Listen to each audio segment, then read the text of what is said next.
Thanks to Liquorland for sponsoring this episode of Willow Talk. Score more this summer with Liquorland, and of course, choose to drink wise. Hello everyone and welcome to Willow Talk. Hope you're enjoying the pre-Christmas rush as we record this, or you've enjoyed Christmas Day as you listen to this or watch this, and looking ahead to the Boxing Day test, which we all can't wait for on the 26th. I'm Adam Peacock. Obviously, Elisa Healy is not here, not joining me today because she's off Christmas shopping. Mitch Stark, if you do follow him on social media, may mention that his luggage didn't make it to Melbourne. That itself is bordering on a Royal Commission-like inquiry as to how Qantas can do that to one of our Ashes heroes, but that's by the by. So Heels is off shopping for Mitch, who needs some clothes at the moment. Brad Haddon's on Big Bash duty. He's flying all around the country, so and then getting back to enjoy some family time. So it's just me as the intro today. We've got a special guest coming up. Before we get to the special guest, a big shout out to everyone who's given us a subscribe and a follow on all our social media accounts in 2025. It's really appreciated. And also on YouTube, subscribe to our YouTube channel and also our Spotify, Apple Podcasts, wherever you get your podcast feed, on the Listener app as well. Get across that, because then you'll be first to be notified of when our daily wraps from the MCG test will drop. We've got a very special and very funny guest joining us daily for the Boxing Day test. More on that. We'll surprise you on day one as well, but prepare to be entertained. Not as entertained as perhaps England entertain themselves, say in Noosa, enjoying themselves. Who hasn't done what Ben Duckett did?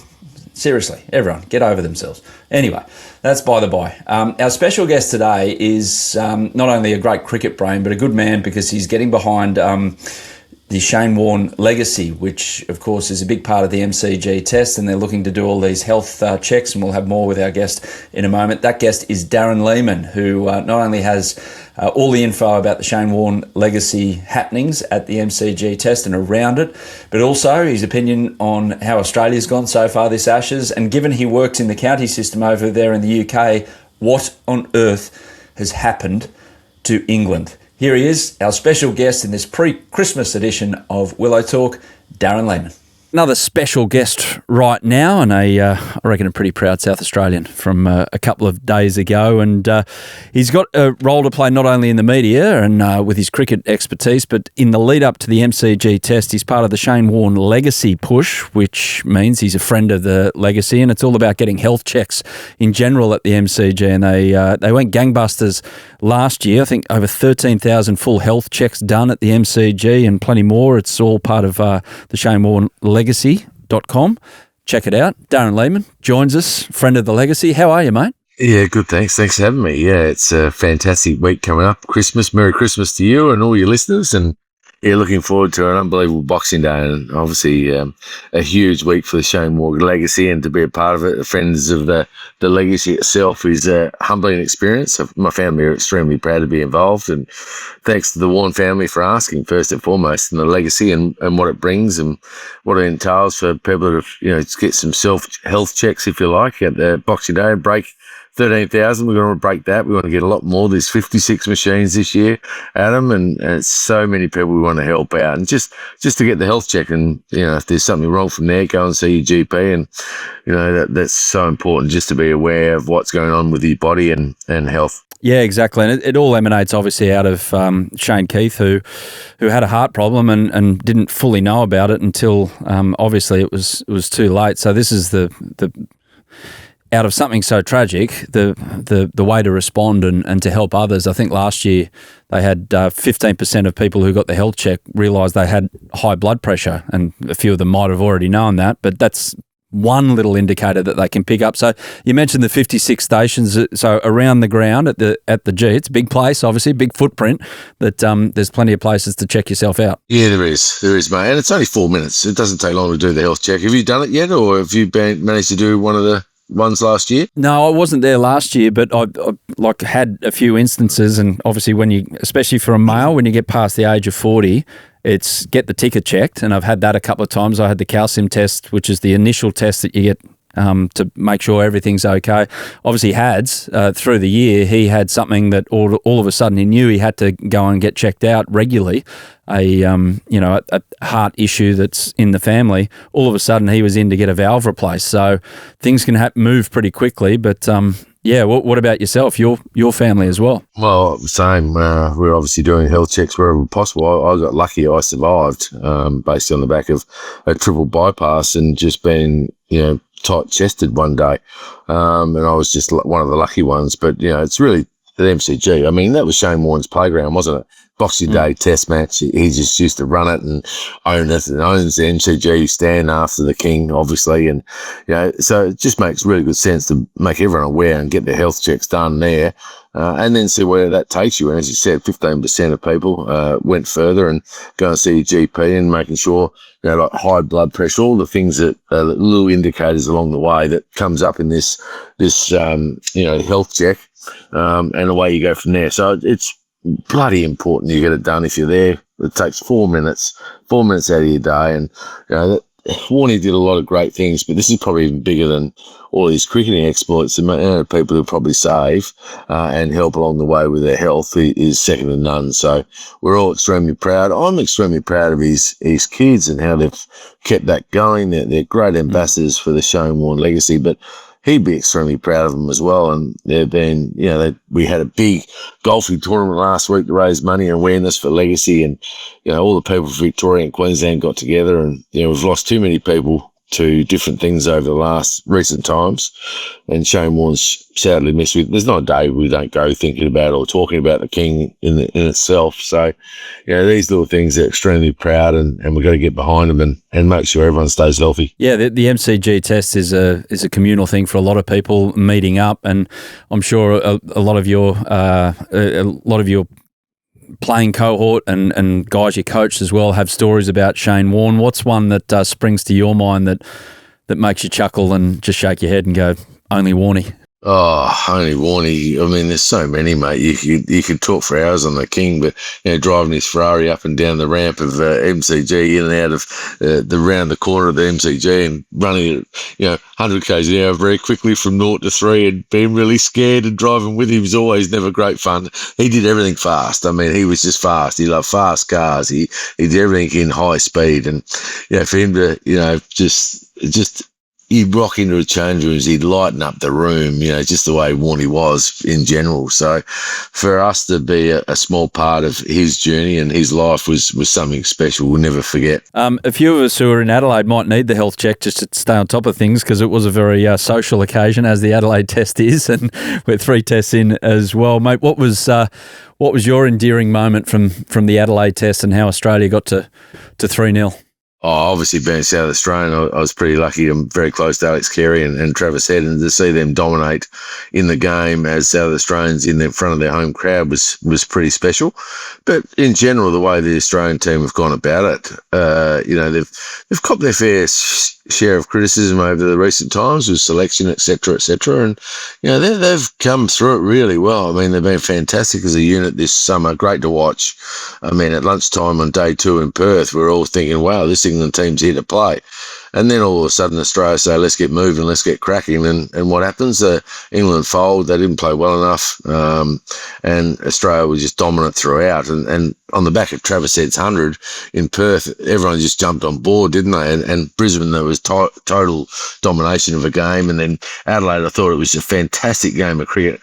Hats off to England a little bit. I thought they played a lot better in this test match and batted better. And if they batted like that, they probably would have won the first test match. So that's probably what they're missing. But they're 3-0 down. Ashes are gone. And questions will be asked. And, from an Australian point of view, I mean, it was great to watch it, then see the 5 days, a great 5-day test match at Adelaide Oval that broke record crowds, record attendance, and both teams played really well. So it was a great test match to watch close hand.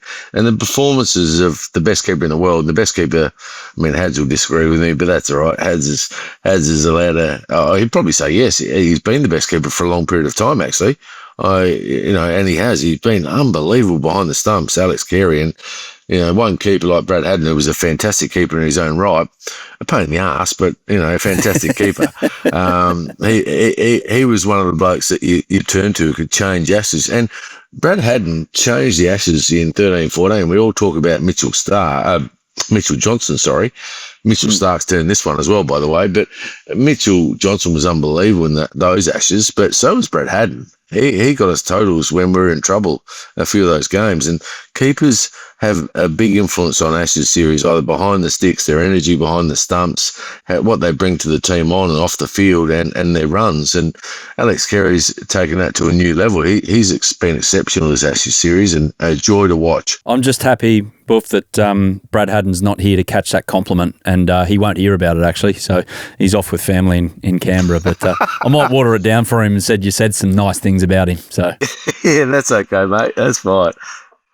Yeah, excellent. One question for Alex Carey and Travis Head. They're going to get statues, and you know all about those at Adelaide Oval. So I've got this theory that Alex Carey, it needs to be somewhere around the high performance area of Adelaide Oval, maybe the nets, or maybe, I don't know where the gym is there, but if it's somewhere within sight of high performance, and Travis Head's needs to be up the back of the hill. Like, I know it's unusual to have a statue in sight of where the playing arena is, but there's one guy that just belongs with his people. It's Travis Head and his statue, surely. Oh, totally agree. I mean, on commentary, we were trying to work out what you would call, a statue or head hill or, the head scoreboard, whatever it is. I mean, he's got to be up there with the, beer in hand. I mean, he's a man of the people, isn't he? He's just taking the game to a new level, and he's not the fittest guy going around. That's great. That's fantastic. It gives us all hope, Adam. I mean, it's great to see. He loves the public and he enjoys the game of cricket and plays it the right way. And I think that's what everyone loves about him. He's just, he enjoys a beer when he has success and when he doesn't. If the team has success, that's all they're after. And that's what you're getting from this group at the moment. Really enjoying each other's company on and off the ground. And Travis Head will definitely get a statue. And I agree with you. I'm with you. Put it right next to the scoreboard. Yep. Yeah, with that celebration of his from a couple of seasons ago, with the helmet on top of the bat and the hands up in the air. With those two. The one finger. You can have the one finger. The stirring when he got Rishabh Pant out last time. Yeah.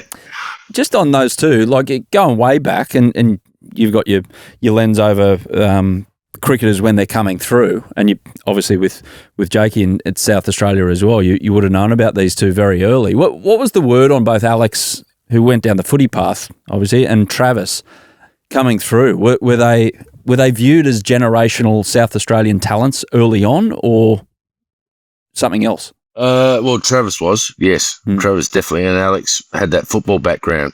And thank God for Kevin Shetty told him to PO and play cricket. Go back and play cricket because you're no good at footy. I mean, thanks for that, Sheets. You're a legend. And Travis was always going to be destined for greatness and captain the state at an early age. And it just took him a while to get the confidence to play his way and learn how he wanted to play at the next level. And once he did that, he's been a superstar ever since. I mean, I think his record, and you correct me if you're wrong, you'll have to check, is, percentage per man of the match per games played is probably up there just behind Bradman. It's unbelievable how many man of the match performances he has when he's playing for Australia. And that's the key to him. Now, Alex Carey was going to be what he thought was a long AFL career, cut short by Sheeds, and comes back. And then because he was so good with the gloves and caught the eye of so many people and batted well at the right times for South Australia under pressure, he sort of got fast-tracked back into the system. And he's always going to be fit, so that ticks that box for him.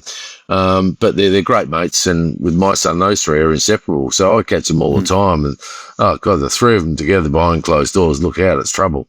Yeah, I've heard some stories about food left in fridges with Travis back in the day when he was a youngster coming through. But we won't go there again because it might turn you off your Christmas lunch. But with Travis, just as a cricket fan, I look at him and go, your hand-eye coordination must be up there with some of the best sports people who are in this caper, like tennis players, for instance, anywhere going around, because he can turn a ball into something else just by virtue of how quickly he picks it up. And the advantage he's got is they're all trying to bowl a certain way to him, and that's fantastic for Trav because he knows that, and he can combat that with his own sort of skill set, his hand-eye coordination, how he goes about it. So for me, he's developed a counter-punch and a counter-attacking role. They're not bowling properly to him, and I'm never going to say how they should bowl to him because I love him too much. So, bad luck. They can keep bowling how they bowl to him, and that's what it is. It's one of those ones for me that he's just been so dominant for Australia over a period of time, and he changes his technique depending on the situation, the wicket, what's required, but he's always taking the positive option, and that's what people love about him. Yeah, especially in the second half of his Test career after, getting dropped, and a lot of cricketers go through it, but coming back and playing his way, it's just been spectacular, the returns that he's got himself over now a long period of time. What about England? Well, if you're obviously there in Adelaide and commentating for ABC, and you did some English press as well, and you made mention, I don't know if it slipped out, that you said, I've never seen a selector in my time at my present gig in county cricket. Don't know what the feedback's been like since then, but you've got a really good lens on English cricket. Does this even shock you what's happened so far, or they had it coming? Through my role with ABC and BBC and Test Match Special, mate, that's true. I haven't seen a selector. It's been unbelievable. One of the great things about Australian cricket is we have our selection panel, and one of the selection jobs that they do is they actually sometimes come over the coach and the captain and actually say, this is what we're doing. And I was lucky enough to have some great selectors with me in terms of Greg Chappell and Rod Marsh and John M. Verity, all those sort of guys. But, Greg Chappell one year picked Mitch Marsh over Peter Hanscom in Perth in one of the Ashes series and I said, well, we're 2-0 up. You probably should keep Peter Hanscom. He's been okay for us over a period of time. Let's keep him going and give him another test match. And Greg Chappell said, no, we're going to make the team better by Mitchell Marsh. So we're going to play Mitchell Marsh. You're going to overrule you and Michael or Smithy. I can't remember who it is. But Mitchell Marsh got 180. Now, the next one was someone like Adam Voges.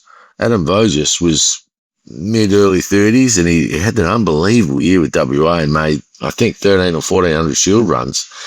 And I remember Rod Marsh said, we're going to pick Adam Voges. And I kept saying back, he's mid-30s. What are we doing? Thanks to the next generation. He said, he's batting like Bradman. We've got to pick him. I said, okay, fair enough. I hadn't seen him because you don't see them as a Australian coach. You never get to see the players enough. And Rod Marsh saw him, picked him, and, picked him in the first test match in West Indies. He got 130, I think, and played like Bradman. And it was fantastic. So selectors are there to do a role to challenge the captain and coach and actually go above them a little bit. So no selectors in Adelaide, for example, if the selectors there, if an Australian selector's there, they're picking a spinner. You are picking a spinner in Adelaide. You have to pick a spinner. It's just a no-go zone. You don't not pick a spinner. Now, in England, they've gone really tight, and I actually enjoyed the way they play. They've gone too far with Bazball, but they've tried to rate an in last test match, and it probably wasn't bad, but they probably went too defensive at stages. If that sounds silly, I know, to people listening, but they could have attacked Nathan Lyon a bit more in the first innings. They didn't. They were quite conservative of what they did, but they certainly batted better.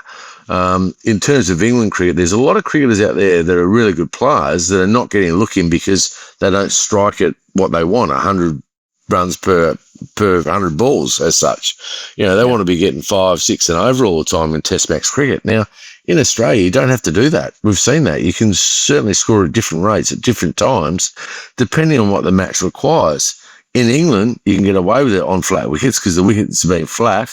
And the other thing is, you end up going, they can take the ball on, they'll hit it out of the ground because it's small grounds. So Bazball suits it in England. But Australia, they're trying to hit the ball 80 or 90 yards in Perth and Brisbane. Now, that says to me that's not very smart. Also, they're saying, let's drive on the up in Brisbane and Perth. That's not very smart. I mean, they're things that are basic. So, selection panel, haven't seen one, haven't spoken to one. I'm presuming there's a lot of emails on my Northampton Cricket Club account now that I'll have to deal with when I get back. And one of them might be, what are you talking about? And these are the selectors, because I still don't know who the selectors are. Do you know who they are? No, I dare say that one B McCullum and B Stokes have a very big say in who it is, because it feels. And I don't know enough about the ECB system. You know a hell of a lot more than me and a lot of our listeners, but it feels like England is removed from the county system, and the counties kind of operate off their own steam and do what they want. With the foreign player rules, and they can do it because they got more than Australia. But it's like they're separate and they work in separation rather than that pyramid with, the English cricket team at the top and everything filters underneath it. Oh, definitely. If they want to get better, we're trying to produce players for England. That's our role. As coaches of Northampton, I'd love our blokes to play for England. That's my role, to try and get that happening. It's not just trying to win things all the time. It's trying to promote those players to be the best they can be and play for England. We're not even getting a look in. Now, people say, well, you're Division 2, you don't deserve a look in.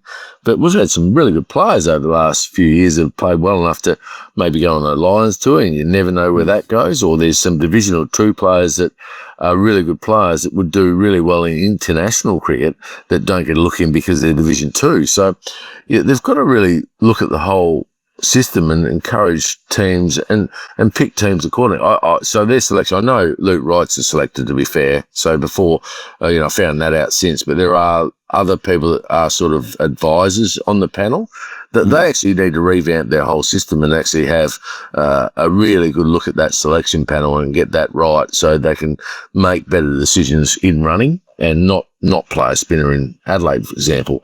Alex Stewart is one bloke that comes to mind that has been talked about behind the scenes of actually starting to take a more influential role. Fantastic worker at Surrey. He's had his own challenges over the past couple of years, losing his wife, sadly. So he's been away from the game a little bit, come back into Surrey, and he's had a lot of success at Surrey, and he knows how he would love England to play. So he'd be one that they will really look at closely to get back involved. And look, I like what it's actually what the McCullum era has tried to do, Stokes era has tried to do. They've tried to, change the way they play, because they were playing boring cricket, weren't they? So they've actually got a way. They've just got to turn it down a little bit. And, Baz, he's a good man. He just needs some help. That's all he needs. He just needs some help behind the scenes, actually talk about the right way, better planning, better preparation, have people in his corner that actually can do that. And just you can't say yes to the head coach all the time. You've got to have people that challenge you and make the team better. And I think that's what Australia have got. They've got a really good balance of communication between players and coaches and administrators, and they seem to get the balance really, really well. Couple one before we let you go. It might sound like an unfair question, but you, having been there, done that in both Australia, now in England, and have a son that's come through the system and played bloody well, Sheffield Shield cricket in particular. So if Jake was 16 again, what system would you prefer him to be in as it stands right now? The Australian cricket system or the English cricket system? Oh, the Australian cricket system, no doubt. Because there's the quality of care and if you play well, you get channeled quite well, don't you? I mean, we're picking, and you look back at the selectors now, and the selectors over the last little bit have picked on form in Shield cricket. Jake Weatherald, perfect example. Bo Webster, Todd Murphy, I see he's back in for the next Test match. So if you play well in the Shield system, you get selected, and I think that's how it should be. You do have an eye to a future with a young superstar, but why are they trying to find the next Ricky Ponting? Ricky Ponting found us. He made 10 or 11 first-class hundreds before he played Test cricket. He was a superstar anyway, and making 800 or 900 runs in Shield cricket. Exactly what our players need to do to play and perform at the next level. So our system, I think, is pretty good. Yeah, Ricky Ponting pumping seasoned pros, picking freaking hook shots off his chin and sending him freaking 50 metres over the boundary when he's 18 years of age. He kind of announces himself, doesn't he, rather than being forced into the lineup. Well, it's exactly like who else?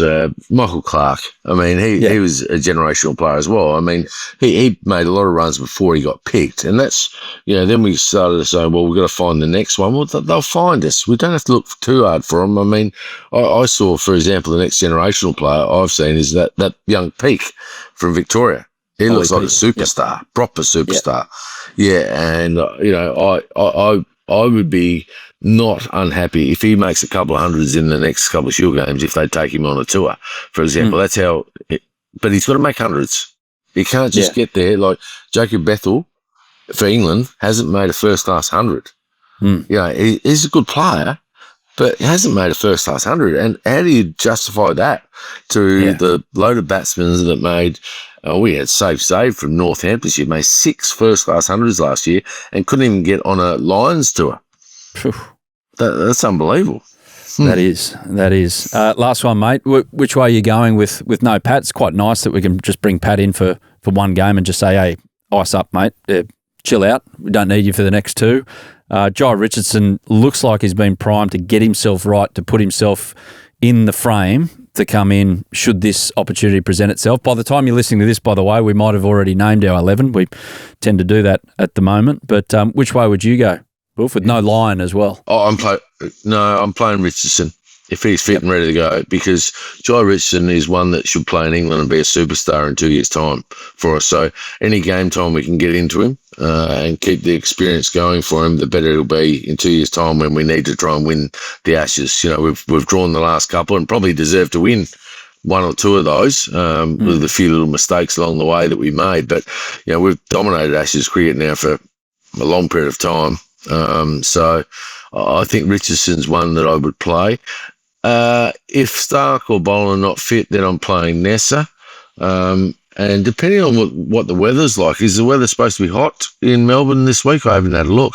Haven't checked, actually. I haven't bothered. I've just checked the Sydney temperatures after the Adelaide temperatures. So, I might look tonight. It's whether they want to bring in Webster for some more cover and just see what's happening. Murphy will obviously play, you would think, unless it's absolute green and its branches growing off the grass, but it'll be a good wicket if it's hot. It'll spin. Nathan Lyon got wickets there last year in the Indian. It went 5 days. Pat Cummins, I'm glad they put him on ice, did his job, get him right for whatever next he can get right for. I'm almost, I'm playing Pat Cummins in World Cups and Test matches. That is it. Yeah. No other formats. Just he'll play all formats, but just he's resting up. He's just going to be ready for Test matches and World Cups, and that's it. Prolong for the big stuff, and he might himself chuck in IPL, which you can understand as well. He might make himself available for that. Yeah, which you get. Yeah, I would too. Yeah, I agree with. Hey, before we let you go, we've got these shirts as well. So that's I gave them a plug before, England's Moral Victory Tour shirts. It's takethemick.com as well. There's one out there, Darren, that says RIP Bazball. They'll be available in the coming days. So a nice little post-Christmas gift for any of your English mates if you want to take a few back to where you're going to go. I've got to take a few back with you, mate, as well. I've got Ron Ball. I've got to take Ron Ball back. I've got Average Joe ones. I've got them all from Barmy Army. They've been fantastic supporters. So all those shirts are going back with me. I'm just going to hand them out to my man of the match performers each week for Northamptonshire.